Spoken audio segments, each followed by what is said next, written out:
Hai dear, thank you udah klik video ini.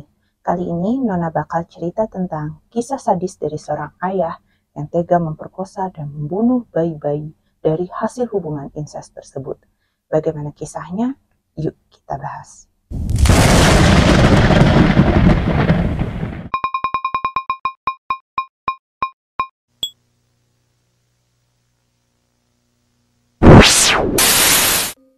Sepandai-pandainya tupai melompat, pasti akan jatuh juga. Sepandai-pandainya menyimpan bangkai, pasti akan tercium juga. Pepatah ini sangat cocok disematkan pada seorang pria bernama Rudy yang telah melancarkan aksi bejatnya memperkosa sang anak kandung selama bertahun-tahun. Kejadian yang baru terungkap ini tentu saja menggemparkan masyarakat Jawa Tengah. Tindakan pemerkosaan adalah sesuatu yang terkutuk, terlebih apabila dilakukan oleh seorang bapak kepada anaknya sendiri. Tindakan terkutuk yang ternyata disertai dengan tindakan terkutuk lainnya berupa ancaman terhadap orang-orang yang mengetahui kebusukannya, dan tentu saja pembunuhan terhadap bayi-bayi yang dikandung anak perempuannya yang telah ia perkosa. Jadi Rudy ini telah mencoreng tinta hitam di wajah masyarakat Jawa Tengah, tepatnya masyarakat di Kelurahan Tanjung, Kecamatan Purwokerto Selatan, Banyumas, tempat di mana kejadian ini berlangsung. Padahal Rudy ini adalah seorang dukun pengobatan yang dipercaya masyarakat. Namun siapa yang menyangka bahwa dia tega melakukan pemerkosaan dan pembunuhan? Mungkinkah dia ini sedang melakukan ritual tertentu atau karena memang biadab saja? Lalu bagaimana kemudian semuanya dapat terungkap? Masyarakat Banyumas ini mengenal Rudy sebagai dukun pengobatan. Dia memiliki peran yang lumayan penting dalam kehidupan bermasyarakat. Oleh karena itu, tidak pernah terbesit sedikit pun di benak warga sekitar bahwa Rudy ternyata tega melakukan tindakan tidak senonoh pada anak kandungnya sendiri. Biadabnya lagi, setelah ia melakukan pembunuhan terhadap anak yang juga sebenarnya cucunya sendiri yang telah dilahirkan oleh putri kandungnya, Rudy ini memang dikenal sebagai dukun pengobatan. Tetangga sekitarnya juga mengenal Rudy sebagai seseorang yang gemar memancing. Karena hampir setiap hari ia datang memancing ke kolam yang kemudian hari ternyata akan ditemukan kerangka bayi yang selama ini ia bunuh. Dan penampilan Rudy sebagai mana warga masyarakat pada umumnya tidak terlihat gelagat yang mencurigakan. Ia sangat pandai mengelabui orang-orang yang berjumpa dengannya. Sosok Rudy ini sebenarnya memiliki 3 orang istri, namun istri pertama dan keduanya telah ia ceraikan, dan kini ia hanya bersama dengan istri ketiganya, yaitu S. Nah, memang ada beberapa artikel yang menyebutkan kalau Rudy ini memang benar punya 3 istri, dan istri yang dinikahi secara resmi hanyalah istri pertamanya. Tetapi kemudian dia menikah lagi dengan 2 perempuan ini secara siri. Dan istri pertama serta keduanya ini sudah dia ceraikan. Dari sosok S ini, kemudian Rudy itu memiliki seorang anak, E, seorang anak perempuan yang masa remajanya direnggut begitu kejam oleh ayahnya sendiri. Juga ada yang menyebutkan kalau S ini mempunyai 2 anak, pertama E yang perempuan dan yang kedua adalah anaknya laki-laki.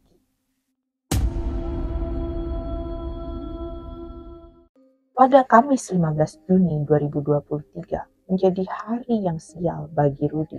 Kenapa? Karena hari itu 2 orang pekerja bernama Purwanto dan Slamet yang tengah meratakan tanah kolam yang dibeli Prasetyo Utomo, seorang pria berusia 42 tahun yang juga merupakan warga Banyumas.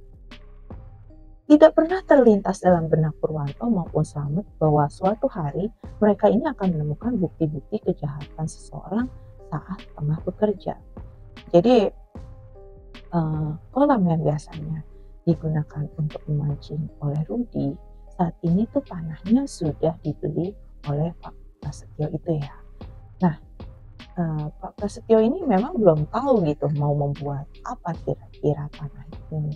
Jadi, tapi kan tadinya basah gitu dari kolam, lalu dia keringkan dan dia ratakan gitu oleh dua pekerjanya, si Purwanto dan Pak Slamet juga ini.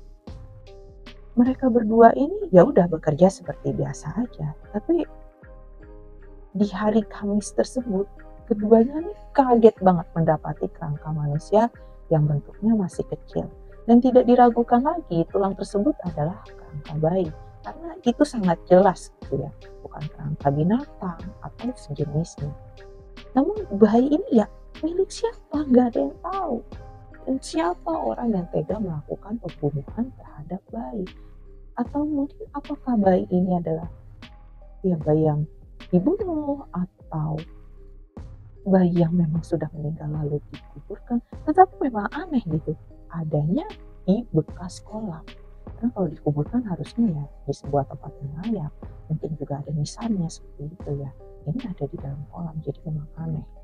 Dan Purwanto serta Slamet tentu enggak bisa kasih kesimpulan ya, mereka juga bukan investigator. Jadi hari itu mereka langsung melaporkan kejadian ini kepada kepolisian Banyumas. Dan tanpa tedeng aling-aling, polisi pun langsung berangkat ke tempat kejadian perkara untuk menemukan bukti yang berkaitan. Adapun tulang belulang yang ditemukan ini segera dibawa ke RSUD Profesor Dr. Margono Soekarjo di Purwokerto untuk kemudian dilakukan pemeriksaan. Akhirnya pemeriksaan keluar. Berdasarkan pemeriksaan forensik, diketahui bahwa tulang tersebut benar seperti dugaan sebelumnya merupakan kerangka bayi. Dan polisi ini masih menyimpan banyak kecurigaan sekaligus yakin bahwa di tempat kejadian perkara ini masih banyak bukti-bukti yang belum ditemukan dan bisa digali. Maka sepekan kemudian polisi ini mengunjungi tempat itu lagi. Dan benar aja, di sekitar kejadian ini ditemukan 3 kerangka lagi. Jadi 3 kerangka bayi baru yang baru ditemukan. Dan ini menambah keyakinan polisi bahwa perbuatan tersebut dilakukan oleh orang yang sama. Bukti-bukti mengarahkan penyelidikan polisi pada Rudi, seorang pria berusia 57 tahun yang tinggal pada sebuah gubuk tidak jauh dari tempat kejadian perkara. Karena ya rumah Rudi yang paling dekat dari situ. Dan polisi langsung menahan Rudi sebagai tersangka tunggal dan juga melakukan pemeriksaan terhadap E, anak kandung Rudi yang menjadi korban pemerkosaan oleh Rudi itu sendiri. Jadi bagaimana sih itu polisi bisa tahu itu kalau Rudi yang melakukan?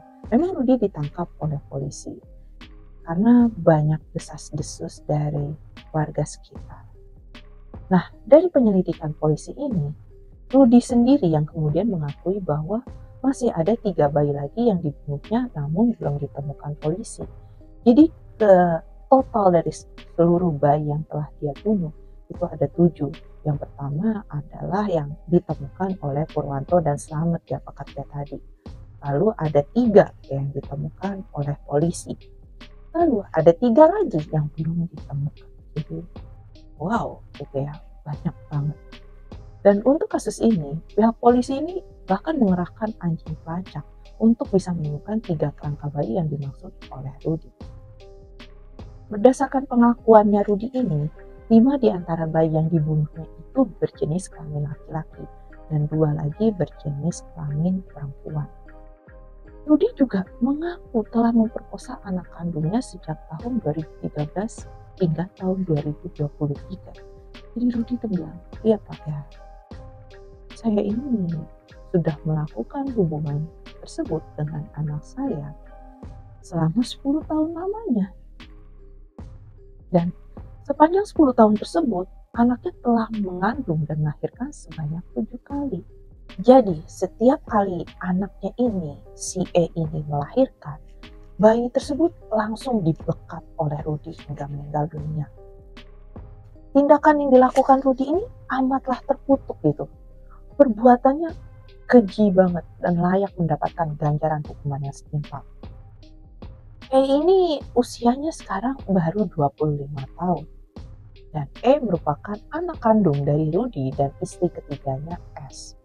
Jadi apabila dihitung dari kejadian pertama sejak Rudy memperkosa E itu di tahun 2013, berarti saat itu tuh E masih berusia 15 tahun.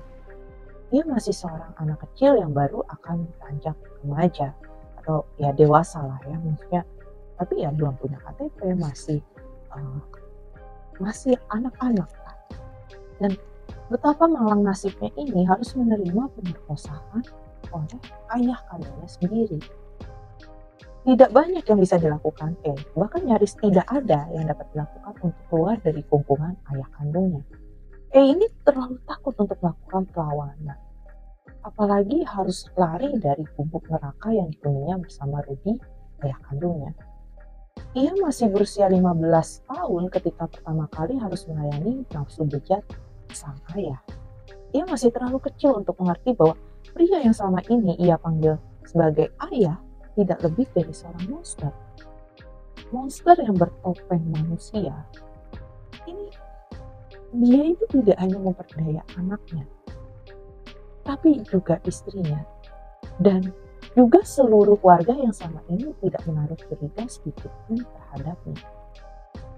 Di tahun-tahun berikutnya ketika terpaksa melayani Rudy dan berulang kali hamil lalu melahirkan, ia juga sama sekali nggak tahu harus berbuat apa dan minta pertolongan sama siapa. Kenapa? Karena mungkin kalian bertanya, kan dia punya ibu gitu ya, ibu kandungnya ini. Nah, di sini ada beberapa sumber yang mengatakan bahwa ibu kandungnya sendiri pun sebenarnya sudah tidak tinggal bersama Rudy dan Jadi ibu kandungnya ini sudah pergi gitu ya, melarikan diri dari kungkungan si Rudy ini, tetapi masih bisa dihubungi. Kenapa? Kita lanjut, karena ada alasannya ya. Ibu kandungnya si ini juga tidak memiliki daya untuk menyelamatkan putrinya yang begitu sengsara. Miris banget gitu mengetahui bahwa ibu kandungnya si ini, yaitu istri ketiganya Rudy, justru ikut membantu Rudy dalam menjalankan berbagai aksi bejatnya. Nanti di saat Rudy melakukan pengakuan saat penyelidikan yang dikatakan oleh Kompol Agus, jadi Kompol Agus ini adalah yang menangani lah ya kasus ini. Istri Rudy, S ini ikut membantu persalinan dan dia pun malah memilih bungkam selama bertahun-tahun sebab selalu dikecam. Jadi memang kan pasti bertanya ya, seorang perempuan umur 15 tahun bisa melahirkan 7 kali, itu tuh bagaimana gitu, sendirian, dibantukah oleh ayahnya? Tidak, ternyata dibantu oleh ibunya sendiri gitu. Dan ibunya ini diem aja. Jadi S ini pun sebenarnya dia tuh takut gitu, karena menurut pengakuannya apabila dia melaporkan apa yang dilakukan Rudy terhadap anaknya, dia ini akan dibunuh oleh Rudy tanpa tawar-menawar. Jadi entahlah ya, si S ini saking takutnya, dia malah ya udah hanya bisa membantu Rudy dan anaknya ini. Ya udah, anak yang melahirkan, Rudy tetap melakukan perbuatan bejatnya, S ini pasrah aja gitu. Oke, kita lanjut. Apa sih yang melatar belakangi Rudy ini melakukan hal seperti ini? Perbuatan incest yang dilakukan antara ayah dan anaknya selalu sulit untuk diterima oleh akal sehat manusia ya. Mana mungkin sih ada seorang ayah yang tega menyetubuhi anaknya sendiri dan bahkan melakukan berulang-ulang. Orang gila mana yang sampai hati gitu melakukan tindakan bejat semacam ini? Namun demikianlah kenyataannya. Ternyata memang ada manusia yang berperilaku layaknya binatang, yang hanya memiliki nafsu namun tidak memiliki akal sehat sama sekali. Nah, dalam kasus Rudy, masih menjadi sebuah pertanyaan besar bagi pihak kepolisian. Apakah tindak asusila yang dilakukannya itu karena ada pengaruh dari orang lain atau murni karena dorongan nafsunya belaka? Menurut pengakuan S, Rudy ini mendapatkan bisikan dari guru spiritualnya untuk melakukan pemerkosaan terhadap anak kandungnya dan membuatnya hamil selama 7 kali berturut-turut. Jadi istri ketiganya, si Rudy ini, bilang, bayi-bayi yang kemudian lahir itu harus dibunuh semua apabila ingin mewujudkan keinginannya Rudy. Apa sih yang diinginkan Rudy? Rudy ini ingin menjadi kaya. Dan S ini juga menceritakan bahwa Rudy ini pernah berangkat ke Klaten untuk bekerja. Jadi dalam pengakuannya terhadap polisi, Rudy ini sempat bekerja di tahun 2011 ke Klaten. Berarti 2 tahun sebelum kejadian ini terjadi. Nah, di sana itu Rudy bekerja sebagai buruh bangunan. Dan juga di sanalah awal mula ia bertemu dengan sosok yang bernama Bambang, yang kemudian menjadi guru spiritualnya. Apa sih yang diinginkan Rudy dengan belajar pada guru spiritual? Nah, Rudy ini memiliki keinginan untuk menjadi kaya. Namun, ia tidak mempunyai kemampuan yang mumpuni untuk bisa mewujudkan keinginan tersebut. Ya, Rudy ini tidak memiliki keahlian spesifik gitu ya. Tapi ya, mungkin siapa yang tidak ingin menjadi kaya? Dan Rudy nggak tahu caranya, ya ini cara yang mungkin dijanjikan oleh guru spiritualnya. Maka berdasarkan ajaran dari Bambang ini, Rudy pun mulai melancarkan aksinya. Akhirnya Rudy ini pulang dari Klaten ya. Dan ketika dia pulang, dia kembali ke Banyumas. Dia kini beralih profesi.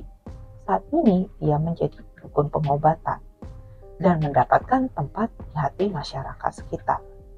Namun hal yang tidak diketahui oleh masyarakat yang datang berobat pada Rudy adalah kedok sebenarnya.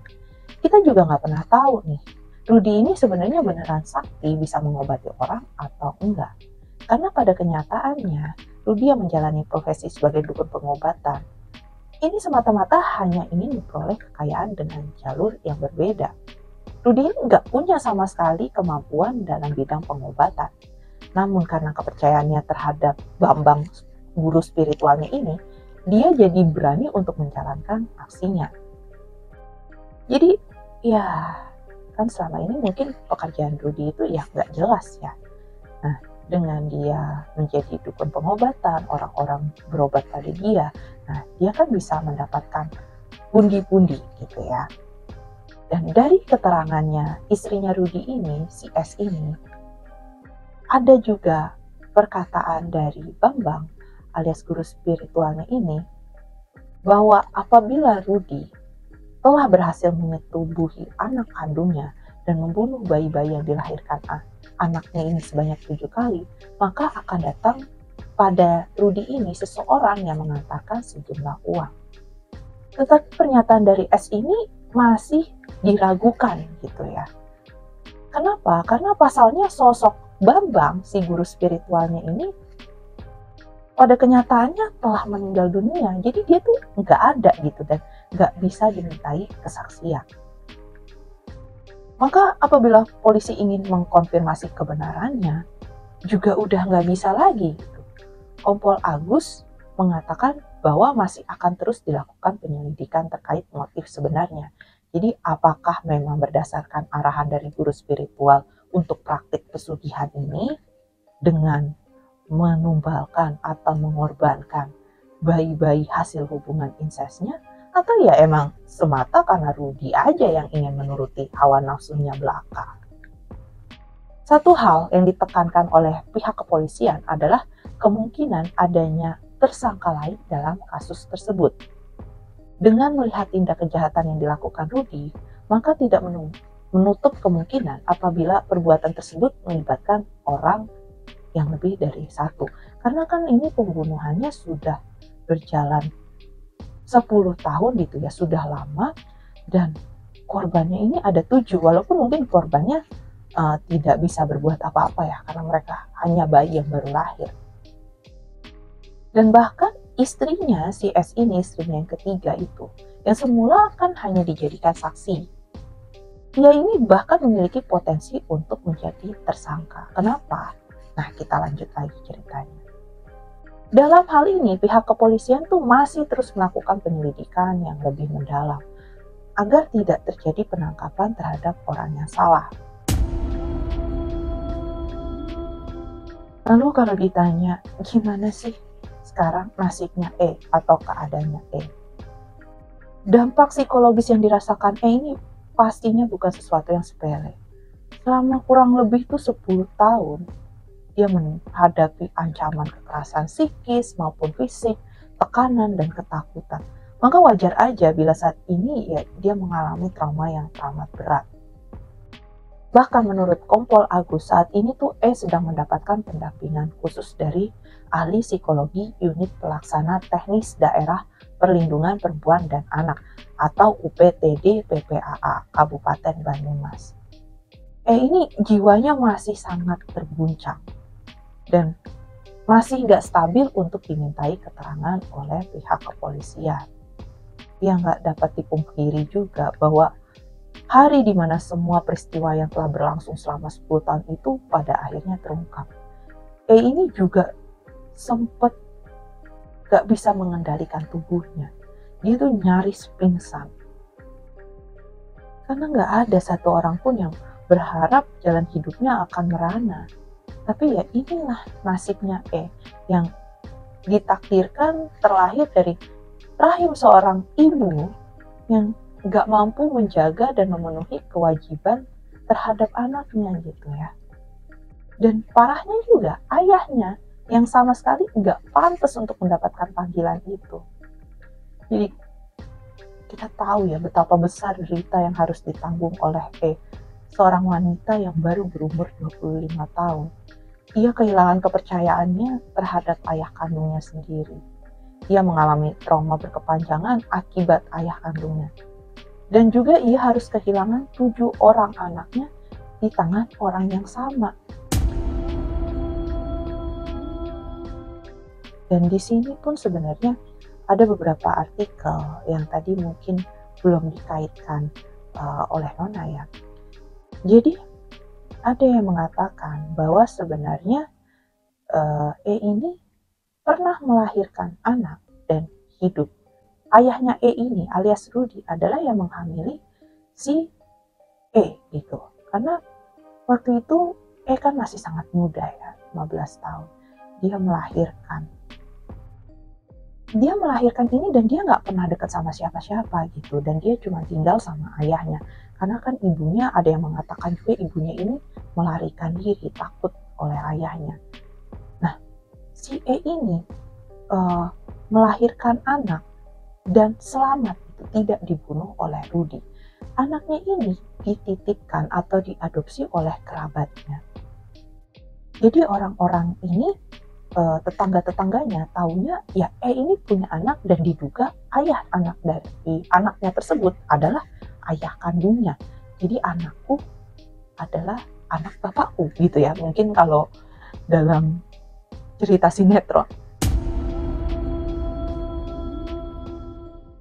Berani berbuat, maka pasti harus berani bertanggung jawab. Nah, Rudy ini kini harus menerima akibat dari perbuatannya selama ini. Dia udah gak bisa lagi menghindar dari hukuman sebab segala bukti telah dipegang oleh pihak polisi. Juga atas pengakuannya ya. Saksi-saksi yang dapat memberatkan hukumannya juga dalam keadaan hidup dan siap bersaksi agar Rudy mendapatkan hukuman yang setimpal. Jadi kan istrinya itu masih ada, anaknya juga masih ada.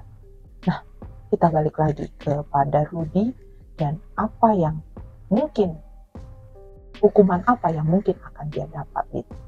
Berdasarkan pasal 340 KUHP tentang pembunuhan berencana, Rudy ini terancam dengan hukuman penjara seumur hidup atau hukuman mati. Dan Rudy ini juga pastinya bisa dijerat dengan pasal 80 ayat 1 UU nomor 35 tahun 2014, perubahan atas UU nomor 23 tahun 2002 tentang perlindungan anak dengan ancaman paling lama 3 tahun 6 bulan dan atau denda paling banyak 72 juta rupiah. Jadi sudah jatuh tertimpa tangga pula. Bukannya mendapatkan kekayaan setelah memperkosa anak kandung dan membunuh 7 bayi tak bersalah, Rudy ini justru mendapatkan hukuman berat. Hidup bergelimang harta yang selama ini ia bayang-bayangkan gak akan pernah mendekat. Malah kini ia semakin jauh dari semua itu. Sebab ia pada akhirnya harus menghabiskan usianya di balik jeruji besi yang pengap dan gelap. Membayangkan hidup bergelimang harta memang bisa membuat orang-orang membabi buta melakukan berbagai cara agar bisa mendapatkannya. Sama halnya seperti Rudy yang tega memperkosa putrinya sendiri, tanpa sedikit pun merasa menyesal dan bersalah gitu. Tentu saja apabila pengakuan S memang benar adanya, bahwa Rudy melakukan semua kebiadaban itu karena bisikan dari guru spiritualnya ya. Ini beda halnya apabila ternyata Rudy melakukan karena memang dia gak bisa mengendalikan hawa nafsunya gitu. Entah karena membayangkan hidup bermandikan emas berlimpah, atau karena dorongan hawa nafsu belaka. Tentunya tidak satu pun yang dapat dibenarkan. Apapun alasannya, pelaku kejahatan harus mendapatkan hukuman yang setimpal. Dan dalam kasus Rudy sudah benar apabila dia dijerat dengan pasal pembunuhan berencana yang akan membuatnya mati membusuk juga di dalam penjara. Oke, jadi sekian kisah untuk malam ini tentang ayah biadab yang tega memperkosa anaknya sendiri dan membunuh bayi-bayi hasil hubungan incest yang dilatar belakangi kepercayaan spiritual untuk mendapatkan uang dengan cara yang mudah. Bagaimana nih menurut kamu kisah kali ini? Apakah hukuman yang cocok untuk Rudy? Apakah hukuman seumur hidup atau mungkin hukuman mati? Please banget kamu bisa komen pendapatmu atau kasih ide tentang kisah-kisah yang menarik untuk Nona ceritakan. Kalau kamu suka video ini, jangan lupa untuk like, subscribe, dan tekan tombol lonceng untuk dengerin kisah-kisah terbaru dari Nona.